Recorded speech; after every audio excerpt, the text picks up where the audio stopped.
Assalamu alaikum viewer, welcome to my channel. Today we will discuss causes of death during fire. आज तक आपने बहुत सुना होगा कि आग लग गई तो आग लगने से इतने लोग मर गए, लेकिन ये नहीं पता होता कि उस दौरान क्या होता है जिसकी वजह से मौत हो सकती है। तो आज हम अपनी इस वीडियो में ये डिस्कस करेंगे कि मौत की वजूहात आग के दौरान क्या क्या बन सकती है। फर्स्ट कॉज है शॉक यानी सदमा।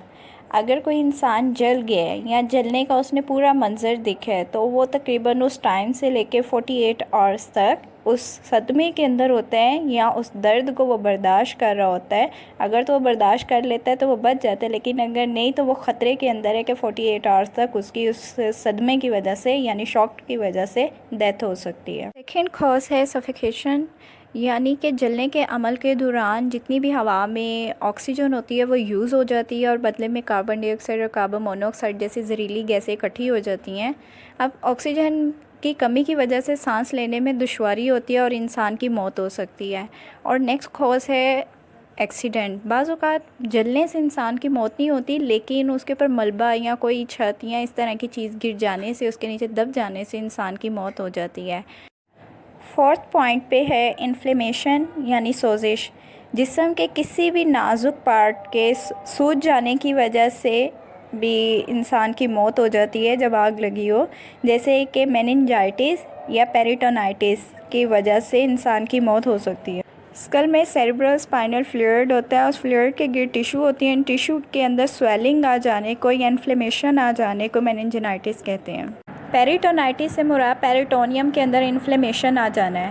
पेट के अंदर एक इंतहाई नाजुक सी झिल्ली होती है जो कि बतन और पेट्रो के कफ़ों की दीवारों पर होती है। इसका काम है पेट के अंदर जो इंतहाई नाजुक और अंदरूनी अज़ा है ना, उनकी हिफाजत करना।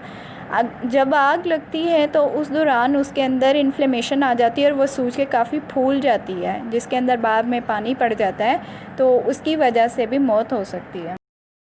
फिफ्थ कॉज है एग्जॉस्ट हो जाना, यानी आग की गर्मी से जिस्म और खून में मौजूद जो पानी होता है ना वो जल के सूख जाता है, यानी बॉडी में डिहाइड्रेशन हो जाती है, या वो जो खून बॉडी के अंदर इलेक्ट्रोलाइसिस का काम कर रहा होता है वो उसकी कमी आ जाती है, जिसकी कमी की वजह से मौत हो जाती है।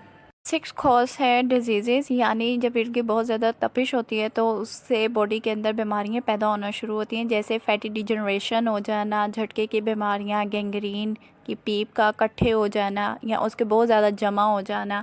अब फैटी डिजनरेशन से मुराद ये होता है कि फ़ैट का बॉडी के अंदर एबनॉर्मल अपीयरेंस हो जाना, जो कि पेरिथेमल सेल के अंदर बहुत ज़्यादा इकट्ठे हो जाती है और उससे बाद में पीप की शक्ल एक पैदा होना शुरू हो जाती है जो कि मौत की वजह बन सकती है। नेक्स्ट पॉइंट है एनीमिया एंड टॉक्सीमिया। एनीमिया से मुराद है बॉडी के अंदर खून की फौरी तौर पे कमी हो जाना, जलने की वजह से ब्लड जो है वो जिस्म से खुश्क होना शुरू हो जाता है। और लास्ट में टॉक्सीमिया से मुराद है जिस्म के अंदर जहरीली गैसें बहुत ज़्यादा इकट्ठे हो जाने से वो जो खून है वो जहरीला हो जाता है। टॉक्सिन होने से बहुत सारी सिम्टम्स सडन बॉडी के ऊपर दिखाई देंगी।